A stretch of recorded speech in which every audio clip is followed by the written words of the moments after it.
Bismillahirrahmanirrahim. Respected dear Baba, Assalamu alaikum. वालेकुम सलाम। शायद आप ठीक है बाबा, खुश हो, सब खैर? जबरदस्त, थैंक यू बाबा। कॉल जी ॻाल्हि ॿोलियूं पाण आगाज़ कयूं था। तव्हां वटि अॼु का आगाज़ कीअं था कयो? तव्हां ॻाल्हि अॼु ॿोलियूं जी ॻाल्हि ॿोलां शाब्दुल लतीफ़ बिटाई जी भेट सां करणु चाहियां थी।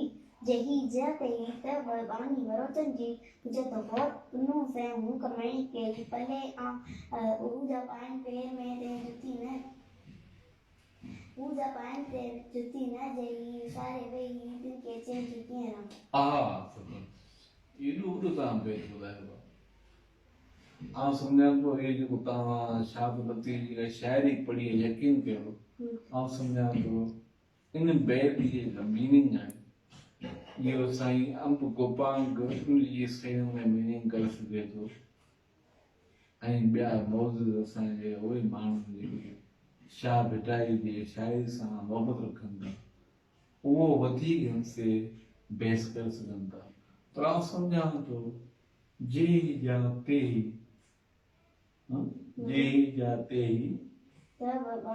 तब बानी बारो जल्दी बानी बारो चल माना इहो ससुरियो आहे सुर। हू चए थी त आऊं तब बानी बरो चंदी आहियां, बारो चल न बरो चंदी आहियां। वाह वाह, कहिड़ी ॻाल्हि कई साईं, तमामु ज़बरदस्त ॻाल्हि कई। हिनते पाण बहस कंदासीं पर हिन खां पोइ कंदासीं। ॿियो तव्हां ठीकु आहियो, सभु ख़ैर आहे बाबा? अॼु अख़बार खे वठायो जो ख़ैर न आहे? अॼु जेको रिपोर्ट अदा अज़मत मोकिली आहे जेके हा अदा अज़मत कुंबर जी रिपोर्ट आहे न। हा अदा अज़मत वॾी तहक़ीक़ कंदो आहे। ॿुधाईंदो छा लिखियो अथसि हिन में? छा लिखियो अथसि? कोरोना वायरस सॼी दुनिया में लख फैलाए छॾियो आहे। सिंध जा 500 शागिर्द बि चीन में फाथल आहे। अदा अज़मत कुंबर जेको आहे न उहो इंतिहाई एॾियूं पंहिंजो जेको इंतिहाई माना इन्वेस्टिगेटिव रिपोर्ट्स जेको आहे न कागज़ में लिखंदो आहे। अॼु जेका उनजी रिपोर्ट आहे यकीन कयो पाण परेशान थी वियो आहियां। अदा चयो थो 500 शागिर्द जेके सिंध जा आहिनि चीन जे उन शहर में फाथल आहिनि जिते इहो कोरोना वायरस पकड़ियो आहे। यकीन कयो छा नी हीउ वायरस ॾाढो ख़तरनाक आहे। इन वायरस जे करे अलाए 212 अॼु ताईं माण्हू जेके उन शहर में जेके वायरस शिकार माण्हू आहिनि जिन जूं ज़िंदगियूं ख़तम थी चुकियूं आहिनि ऐं हज़ारे माण्हू हिन वायरस जे करे उन शिकार थी विया आहिनि। उन में पाकिस्तान जा एॾी सारा नौजवान आहिनि जेके चाइना वियल आहिनि, ठीकु आहे, जेके पढ़णु विया हुआ। ऐं हीअ दुनिया जो सेकेंड नंबर ॿियो नंबर वॾो शहर आहे जंहिंमें इहा बीमारी पकड़ी आहे। तव्हां ख़बर आहे? उनजे करे दुनिया सॼी परेशान थी वई आहे। अॼु ताईं जी रिपोर्ट आहे त दुनिया जे 18 खां 20 मुल्कनि में इहा बीमारी जेका कोरोना वायरस आहे पकड़ी चुको आहे। हाणे अर्ज़ इहो आहे इहो वायरस अहिड़ो आहे ख़तरनाक आहे, ठीकु आहे, इन खां बचणु ॾाढो मुश्किल आहे। छो जो हिन वक़्त ताईं हिन वायरस इलाही माण्हुनि जूं जानियूं हिननि वठी चुको आहे। हा पर हिन जा कुझु अहिड़ा जेके बचाव जा अहिड़ा तरीक़ा आहिनि छा नी जंहिंजे करे माण्हू बची सघे जो उहो बि लिखिया अथसि ऐं उहो इहे आहिनि। तव्हां ही पढ़िया आहिनि अॻे जेके अज़मत कुंबर ॼाणाया आहिनि जेके अहिड़ा जेके तरीक़ा आहिनि हिननि जे करे छा नी इहो तव्हांखे ॿुधाइणु ज़रूरी आहे। तव्हां स्कूल वञो था तव्हां उते बि शो हलंदियूं न। हाणे हू अदो छा थो चवे? अदो चवे त कोरोना वायरस खां बचण जूं एहतियात तदबीरूं आहिनि, माना तरीक़ा आहिनि, एहतियात जा तरीक़ा आहिनि। वायरस को बि अचे थो माना बीमारी आहे, बचण जा तरीक़ा आहिनि, ठीकु आहे। हिकिड़ो चए थो ख़तरनाक कोरोना वायरस तेज़ी सां दुनिया में पखिड़िजी रहियो आहे। उन चीन उन जूं अलामतूं बुखार, खंघि, नमूनिया, नज़लो, ज़ुकाम, मथे सूर, गले जो ख़राब थियणु ऐं साह में तकलीफ़ आहिनि। कुझु माहिर चवनि था त कोरोना वायरस जो मर्ज़ लॻण जो 14 ॾींहं ते ख़बर ई कोन थी पए।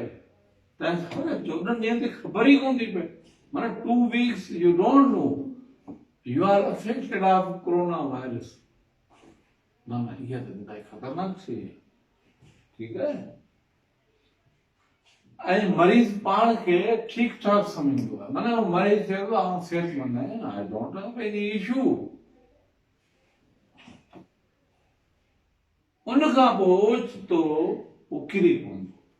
After that, after 14 days, that person वो माना खत्म थी वेंदो आहे। वो सम्झे थो त हाणे त माना उहो जो वायरस आहे न, माना अराउंड 14 days तव्हांखे ख़बर ई कोन पवंदी छा थो करे। अच्छा, डॉक्टर जेके आहिनि न उन्हनि कोई तजवीज़ ॾिनो आहे, हू चवनि था त गले खे ख़ुश्क न रखो, पाणी पीआरींदे रहो, गले में तमामु साफ ड्रिंक माना कोल्ड ड्रिंक जेको बि तव्हां पींदा रहो, पर हुनजो टेम्परेचर लेवल आहे केतिरो टेम्परेचर तव्हांखे बरक़रार रखिणो आहे, ठीकु आहे, उहो तव्हांखे उहो कंदा रहो।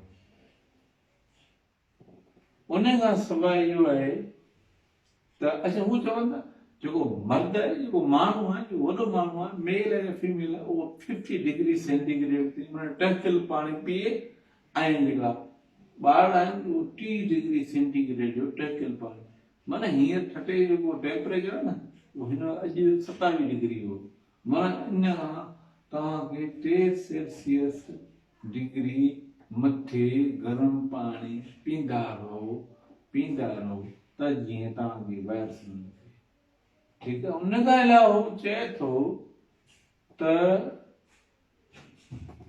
अच्छा मार्च जे महीने ताईं तव्हांखे गरम कपिड़ा पाइणा आहिनि, मतां चयो अॼु आउं स्वेटर कोन थी पायां, अॼु आउं टोपलो कोन थी पायां, न इहे पाइणा आहिनि, इहे तव्हांखे मार्च ताईं पाइणा आहिनि, जेसि ताईं सीउ पूरो नथो लहे तव्हांखे पाइणा आहिनि। न पाईंदो कोरोना वायरस उहो त हले पियो, ठीकु आहे, इहे तव्हांखे पाइणा आहिनि। ॿियो इहो आहे त जिते हुजूम घणनि माण्हुनि वारी जॻह, मार्केट आहे, मेलो आहे, फेस्टिवल्स आहिनि, जेके तव्हां हुते न वञो, कोशिशि कयो तव्हां उहो अटेंड न करियो, छो जो उते जेकॾहिं कोई माण्हू हिन क़िस्म जो अफेक्ट थी अची थो वञे, शिकार करे अची थो वञे कोरोना वायरस जो, उहो वायरस पकड़े छॾे। ऐं उन खां सवाइ इहो आहे त जॾहिं तव्हां मार्केट में वञो था तव्हां मास्क पाए वञो, ऐं ख़बर मास्क तयारु थींदो सिंपल मास्क हूंदो आहे, मुंहं ते पाए छॾियो, उहो तव्हांखे जरासीम खां जर्म्स खां बचाईंदो। कोशिशि कयो उन मास्क खे तव्हां पाए छॾियो।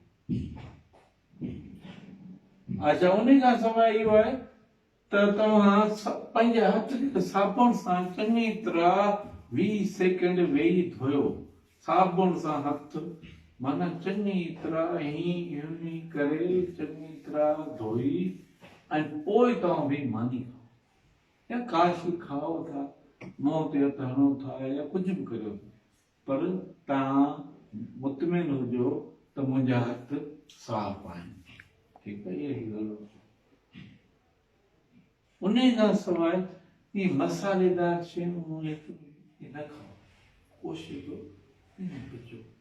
अम्मा जेका सादी दाल ठाही आहे या दही पी आहे, जेको घर में सादो खाधो पियल आहे पंहिंजो उहो खाई छॾियो, ठीकु आहे, इहा ऐं गोश्त वारियूं शयूं इस्तेमालु न करियो, छो जो कोरोना वायरस गोश्त जे करे त खिची पियो, तव्हां ख़बर आहे, गोश्त ॾाढी ख़तरनाक थी वई, इन करे अच्छा भाॼियूं इस्तेमालु कयो, मेवा वधीक इस्तेमालु करियो, केलो खाओ, सूफ खाओ, नारंगी खाओ, भाॼियूं खाओ, उहे शयूं ज़रूरु खाओ, पर धोई साफ़ करे पोइ पचाए पोइ खाओ, ईअं न जहिड़ियूं आहिनि वठी खाई ईअं न, इहो कोन्हे करिणो।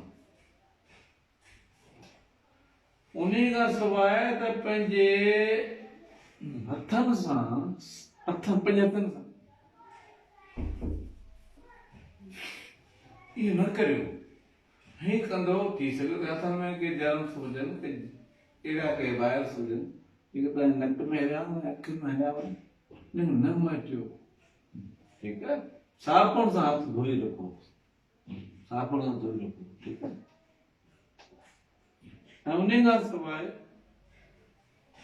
सची पई ॻाल्हि आहे, आउं चवां ख़राब हथनि सां न नक खे छो, न अखियुनि खे छो, न हथनि खे छो, न बदन खे छो, ये हथ जेके आहिनि न इनखे सदाईं तव्हां साफ़ रखो। ऐं इहा तव्हांखे ख़बर पाण मुस्लमान इहो सबक़ आहे, सफ़ाई निस्फ़ ईमान, सफ़ाई छा आहे अधु ईमान, उनजो हिसो। हाणे हिते अमल कंदासीं as a Muslim, as a human, ऐं सम्झां थो पाण खणी छॾींदासीं।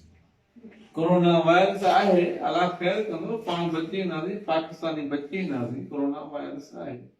ऐं उनजा पंहिंजा शागिर्द 500 फाथल अलाह ख़ैर कंदो, उनखे अलाह तंदुरुस्ती अता फरमाईंदो, उहो वीचारा पंहिंजे घरनि ईंदा, पंहिंजे माइटनि में ईंदा, इंशाअल्लाह अलाह उनखे पंहिंजी सिहतमंद ज़िंदगी अता कंदो, असांजी दुआऊं आहिनि।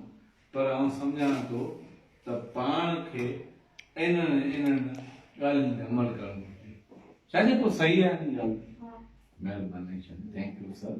तव्हां अॼु प्रोग्राम कयो, ऐं तव्हांखे माना इन ॻाल्हि जो तव्हांखे फ़वाइद तव्हां अॼु हिन प्रोग्राम कयो, यकीन कयो, आऊं आहिनि मुंहिंजो आर्यन ठीकु आहे न? हाँ ये सही है?